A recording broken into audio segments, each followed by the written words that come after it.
here's the Craven GOP plan for ending democracy. And, right now, there's been a lot of coverage. Rachel Maddow did this, a great job on this night before last, I guess, yesterday on several programs on MSNBC. I'm not sure it's made it to CNN yet, but Barton Gellman wrote this article in The Atlantic, that came out a week, I guess it came out early this week or late last week, in which he is basically laying out how the Republican Party intends to rig the election for 2024 by having individual states, by having the Republicans are running for precinct committee people, not Republicans, Trumpies, are running for precinct committee people in the Republican Party so they can control state parties.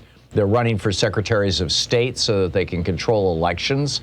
They're running for election boards and for and volunteering for to be election officials in states all across the United States, so that when Trump runs again in 2024, or frankly any Republican, if the Democrat gets more votes, if it looks like the Democrat's going to win, they can simply say, oh no, we're giving the election to the Republicans. And yes, they can do that under the Constitution. In my opinion, in Mark Meadows' opinion, in the opinion of basically the entire Trump administration, and by the way, in the opinion of Florida Republicans in 2000.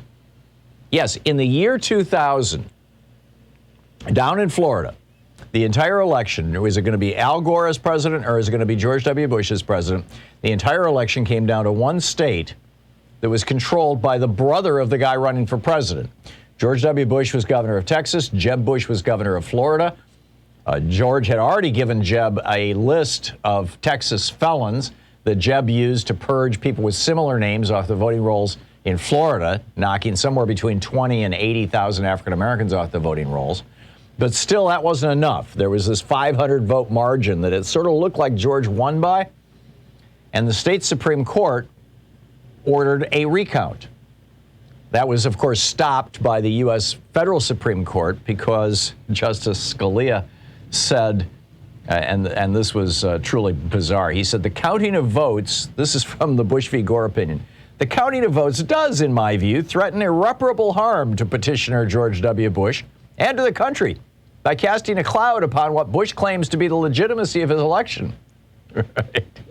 But anyhow, what happened was, before the Supreme Court intervened and handed the election to George W. Bush in 2000, see, this is nothing new. Republicans basically stealing the White House. Before Jeb Bush, before the U.S. Supreme Court, 5 conservatives on the U.S. Supreme Court, the four Democratic appointees were outraged. But before these 5 conservatives on the Supreme Court handed the 2000 election to George W. Bush, down in Florida, the state Republicans had put together legislation that would simply award Florida's, it wasn't like a law for all times, it was this one time, that would award that state's electoral votes to George W. Bush. Just that simple.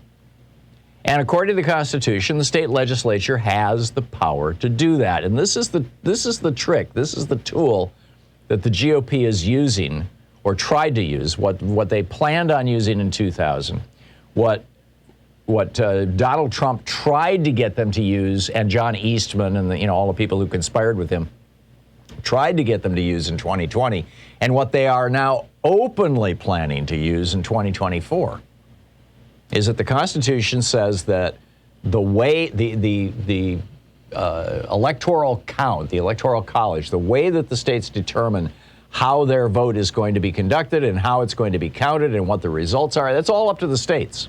There are no federal standards for this. Now, there are 2 pieces of legislation before Congress. Actually, 3 pieces of legislation, if you include H.R. 1, the original one, which is larger and more expansive and has, therefore a smaller chance of passing. But there are 3 pieces of legislation that all passed the House of Representatives, that are all sitting in the Senate right now, bottled up by a filibuster by the Republicans, that would solve this problem. You've got the John Lewis Voting Rights Enhancement Act. You've got the Freedom to Vote Act, which was Joe Manchin's cutting down of the original H.R. 1, which is the For the People Act. You've got these 3 pieces of legislation sitting in the Senate, sitting on Chuck Schumer's desk, and all he has to do to pass any one of them or even all three of them, although the odds are it would be 2 out of the 3, it would be Manchin's legislation and the John Lewis Act. All Schumer has to do is drill a hole in the filibuster.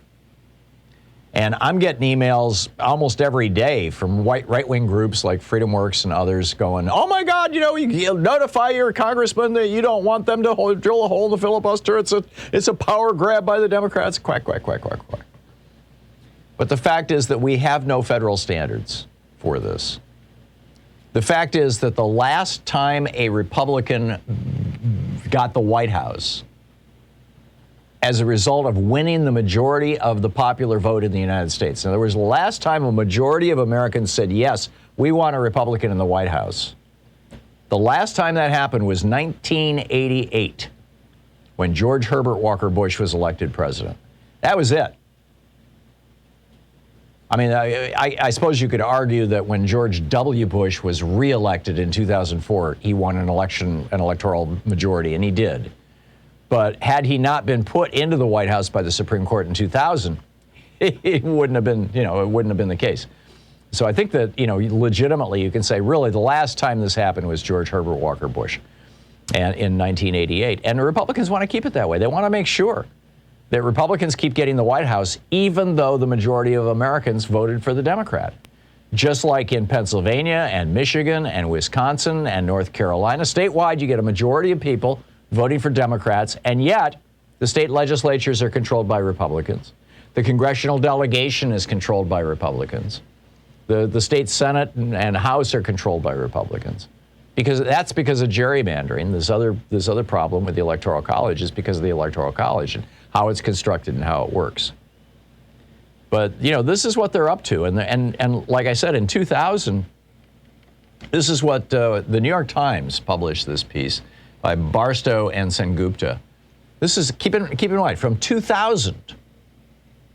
Like everybody's like, oh my God, this is a brand new thing. Donald Trump wants individual states to simply give him their electoral vote, their Electoral College votes in 2024, regardless of how the elections turned out. Well, this is from the New York Times, November 28, 2000. Quote, the president of Florida's Senate said today that Governor Jeb Bush had indicated his willingness to sign special legislation intended to award Florida's 25 Electoral College votes to his brother, Governor George W. Bush of Texas, even as the election results were being contested. Talk of a special legislative session continued unabated here today as local Republicans fretted about the possibility that the justices on the Florida Supreme Court, all appointed by Democrats, might uphold the challenge by Vice President Al Gore for a statewide recount, ultimately awarding him the state's Electoral College votes. I wrote a piece in Alternet 8 months before the 2020 election, back in March of 2020, saying that, this is what they were going to do. This is what they were going to, or at least this is what they were going to try to do. That they were going to try to get a couple of states to say, well, we've got some voter fraud problems here, so we're just going to give our election votes to Donald Trump. And sure enough, that's what Trump tried to do. So it's not like this should be a surprise to anybody, but we need to fix this. And in the process of fixing it, we will fix our elections going forward in a positive way.